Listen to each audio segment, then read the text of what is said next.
Então, olá pessoal, nessa videoaula nós vamos falar aqui de um probleminha intrigante, né? Um probleminha que surgiu por volta de 500 anos antes de Cristo e que de certa forma traz na matemática uma certa revolução, né? Ele causa de certa forma uma crise dentro da ciência matemática, como nós vamos estar mostrando aqui nesse vídeo. O interessante é que esse problema, né, que vai causar toda essa crise dentro da matemática, ele pode ser compreendido tranquilamente por alunos de ensino fundamental, ensino médio, tá?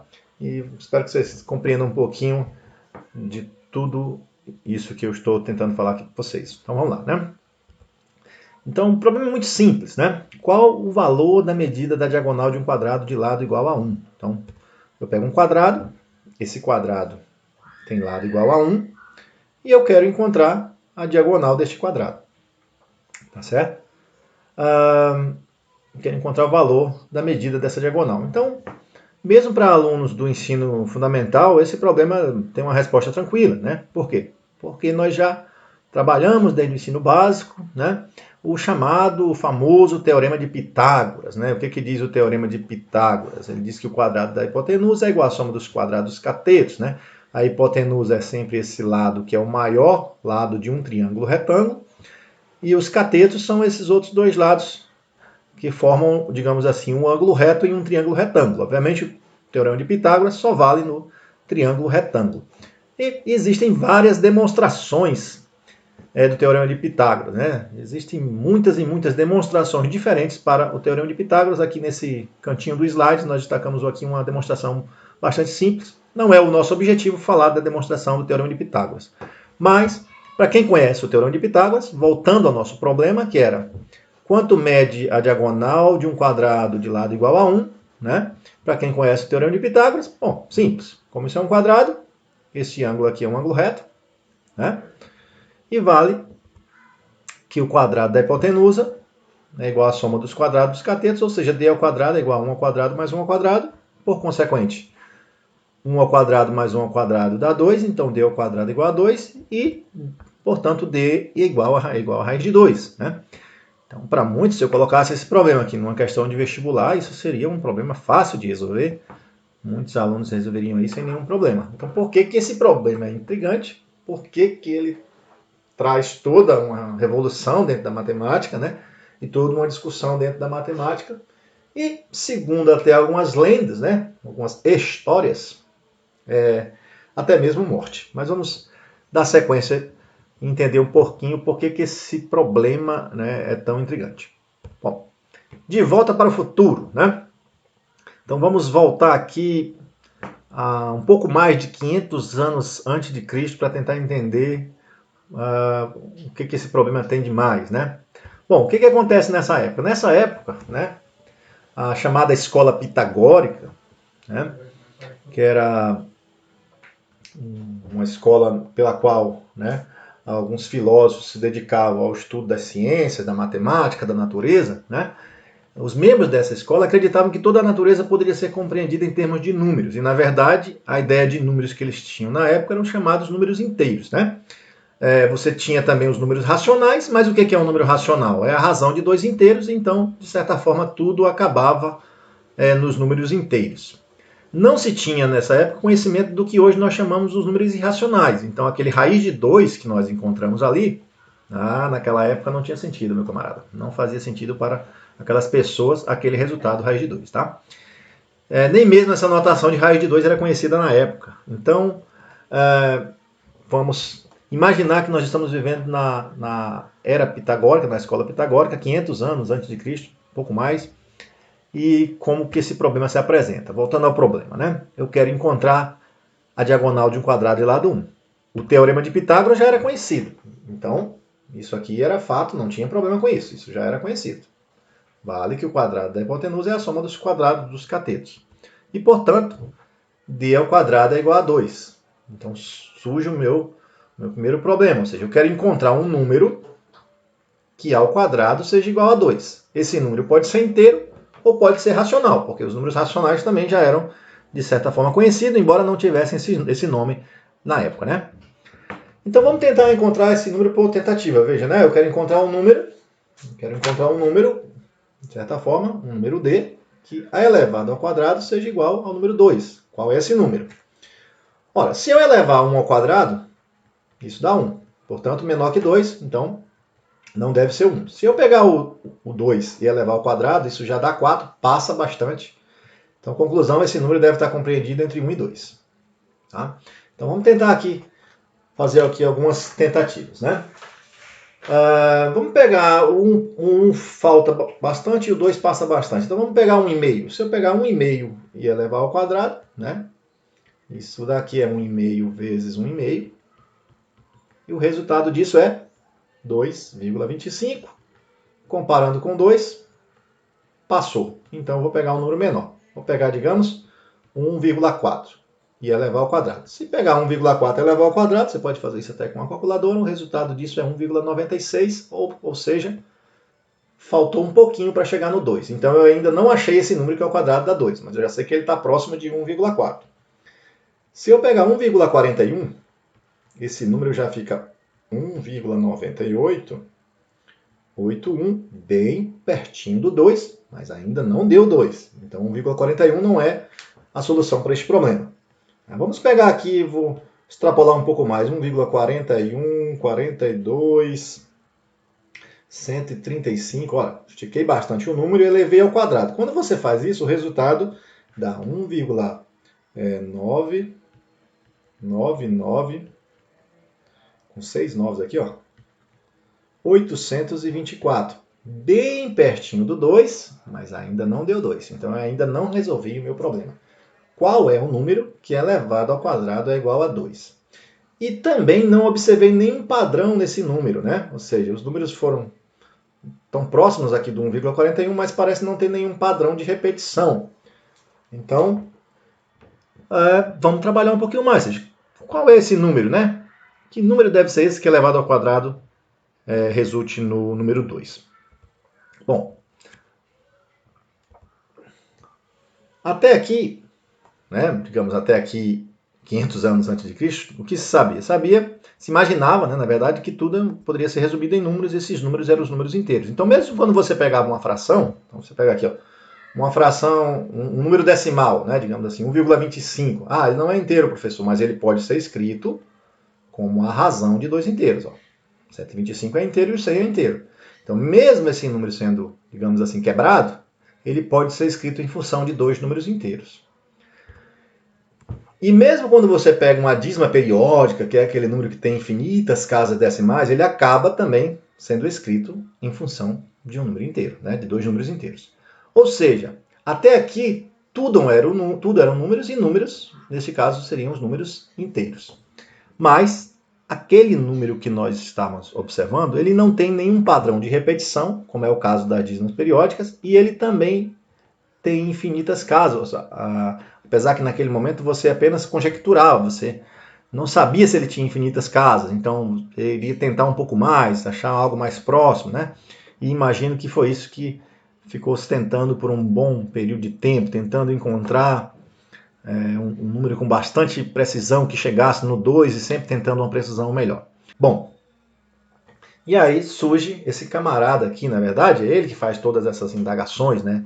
O filósofo aí, Paso de Metaponto, né? Participava da escola pitagórica e reza a lenda que ele foi o que começou a fazer essa indagação, ou seja, não foi necessariamente o Pitágoras que fez essa indagação sobre a diagonal do quadrado de lado 1, foi esse camarada aí, Paso de Metaponto, né? E aí é ele que vai gerar todo esse questionamento e a possibilidade de esse número na época não existir, ou seja, ele não existia um número que fosse razão de dois inteiros que ao quadrado resultasse no número 2. Tá? E ele vai levantar isso de início. Bom, pessoal, vamos tentar entender um pouco que intuitivamente a ideia do que são segmentos comensuráveis. Tá? Então, a partir dessa figura, vamos definir da seguinte forma. Dois segmentos, AB e CD, serão ditos comensuráveis se existir um outro segmento, que digamos aqui seja o EG, de modo que esse segmento EG caiba perfeitamente dentro desses dois segmentos AB e CD. Ou seja, existe um segmento, né, que se encaixa perfeitamente dentro desses dois segmentos. Então, essa é uma definição que nós estamos querendo ver de modo intuitivo. Tá? Então, observe que esse segmento EG, ele cabe perfeitamente dentro do segmento CD, ó, uma, duas vezes. E esse mesmo segmento, ele se encaixa perfeitamente dentro do segmento AB, que seria, né, uma, duas, 3, 4, 5 vezes. Então, quando você pega dois segmentos que têm essa característica, né, você diz que esses dois segmentos são comensuráveis, né? Ou seja, você pode, de certa forma, medir, né, esses dois segmentos a partir dessa unidade que você criou aqui, chamada EG. Então, essa é uma ideia bem intuitiva do que seriam os dois segmentos comensuráveis. Então vamos discutir um pouquinho mais essa ideia. Seriam os segmentos CD e EG comensuráveis? A resposta, neste caso aqui, é sim, porque a gente observa que o segmento EG ele cabe perfeitamente dentro do segmento CD, ou seja, ele cabe duas vezes dentro do segmento CD. Então eu posso dizer que o segmento CD é duas vezes o segmento EG. Então eu posso tomar esse segmento EG como se fosse a unidade, né? Então o segmento CD tem duas vezes a unidade. Então, CD e EG são segmentos que eu vou chamar de comensuráveis, porque eu posso particionar o segmento CD, neste caso, um número inteiro de vezes com relação ao segmento EG. Bom, cuidado para você não confundir essa ideia quando você toma uma unidade diferente. Então, digamos que você pegou o segmento AB e o segmento CD.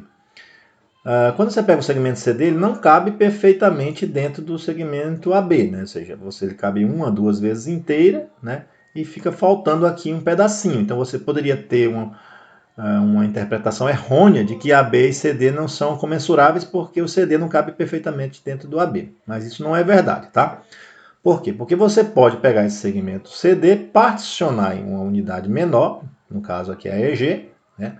E essa unidade cabe perfeitamente dentro do segmento AB. Então, nesse caso, vale a ideia, segmento AB e CD são comensuráveis, ou seja, né, eles podem ser, de certa forma, medidos. Então, você pode tanto dizer que o segmento AB ele tem 5 vezes essa unidade EG, né? Ou você pode dizer que o segmento AB ele tem uma vez, duas vezes o segmento CD, e como EG é exatamente a metade de CD, você pode dizer, né, que o segmento AB tem uma, duas vezes o tamanho CD e mais metade dele, ou seja, o segmento AB ele corresponde a duas vezes e meia o segmento CD. Então, pessoal, neste caso, AB e CD também são comensuráveis. Então, quando você não tem uma unidade que fecha certinho o número inteiro de vezes, você busca uma subunidade, que isso também funciona direitinho, tá certo? Então essa é a ideia basicamente de segmentos comensuráveis, ou seja, podemos dizer que é um segmento do qual você consegue estabelecer uma unidade de medida bem definida, tá? Então, Ipaso de Metaponto ele traz a crise dos chamados incomensuráveis, né? Ou seja, dos números incomensuráveis. Até aí, né, até esse momento, na escola pitagórica, acreditava-se sempre na questão de que os números são sempre comensuráveis, os segmentos são sempre comensuráveis, é preciso sempre estabelecer uma medida. Né? Então, para fechar a definição, né, vamos observar isso aqui. Dois segmentos são comensuráveis quando o quociente de suas medidas equivale a um número racional, ou seja, a razão de dois inteiros. Né? E aí a pergunta, a conjectura, né, de Paso e o seu suposto destino trágico era se essa medida D da diagonal desse quadrado era comensurável com o número 1, tá certo? Em outras palavras, será que existe uma unidade de medida aqui que eu posso pegar esse número D e dividir certinho por essa unidade da mesma forma que eu divido o número 1, né?